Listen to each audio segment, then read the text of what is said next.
All right, let's talk expectations for free agency. What do you think the Niners are going to do? It starts in a few weeks. They could trade for L'Jarius Sneed. They could sign a tight. I mean, they made a big move last year in Javon Hargrave. The Lions are going to be making a big move. They haven't won a Super Bowl. What do you think? They're just going to work around the edges or do something unexpected? I feel like it's going to be a very boring free agency period from them because they are currently above 5 million over the cap. And I think that's even with the bump they got from the extra like 15, 16 million from salary cap raises. So I'm wondering, like, what the hell are you guys going to mitigate here? What are you going to configure? How are you going to do that? And I just don't think your answers are in free agency. You guys keep going that route, and it's been nice in terms of like, okay, we got a nice little anchor in the middle with Hargrave. He's fairly impactful. Ward has probably been their best free agent signing in the last 4 years because he's an All-Pro now. I'm thinking like the only thing I'm looking at free agency, number one, is don't address like obviously your top need. That's never it. But you can probably look for like maybe like your third, fourth, or fifth need. And the need they have is that linebacker with Jerry Greenlaw, torn Achilles, mending it right now. I would like to bring back Aziz Al-Shaair.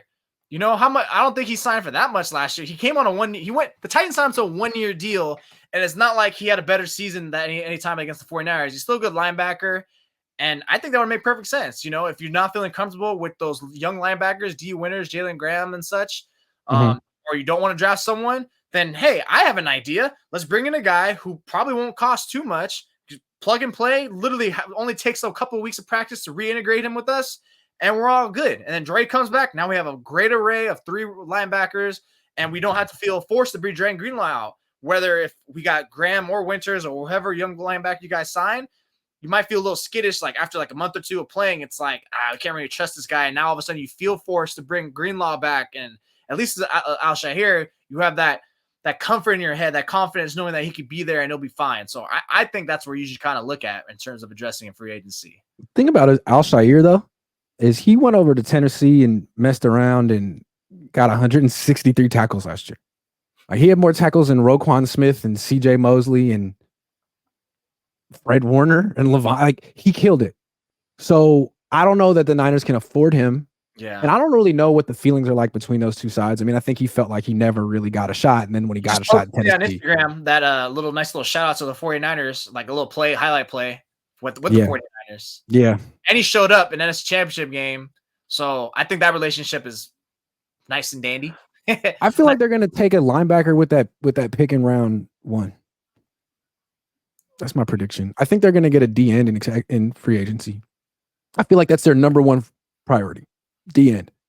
And that the D ends you get at the end of round 1 aren't necessarily locks, but you can get proven guys in free agency all the time. Someone better than Chase Young. I don't have a name. Danielle Hunter. They could get him. Maybe he's too expensive. Yeah, too expensive. I haven't really looked too heavily into the. There you go, Spurs to get Brian Burns. I mean, forget it, right? This is where the salary cap constraints really like make it hard to get so heavily invested in free agency, especially given where they're already tied up with other players. It's not so much that they don't really need that big splash in free agency. It's the draft that's really been killing them. Like the last 2 years, the forfeiting of the first round picks, the lack of hits that you've gotten outside of Jair Brown and Brock Purdy. Like, that's where you really need to hit it. And the fact that it's like now nicely that they have a first round pick back, it's like easier to get into the draft again. Now it's like free agency. Like this is their draft year versus free agency year. I think that's what I'm trying to look at. Like maybe like you mentioned, like Aziz having those 160 plus tackles. You know, I think it's a little different when you're in that full-time starting role as opposed to being like the second or third guy. And also different, you know, when you're the Titans having to like defeat leads and like come back. So I think it could be dual. Maybe you guys penny pinch, and that's like your big splash of the offseason, and the rest you just fill in as like little measly depth pieces. What about sign Dave Merritt, trade for L'Jarius Sneed? He wants an extension, which I guess it would work because it wouldn't affect this year's cap. Oh, but they franchised him. So you'd have to trade a first round pick for him, huh?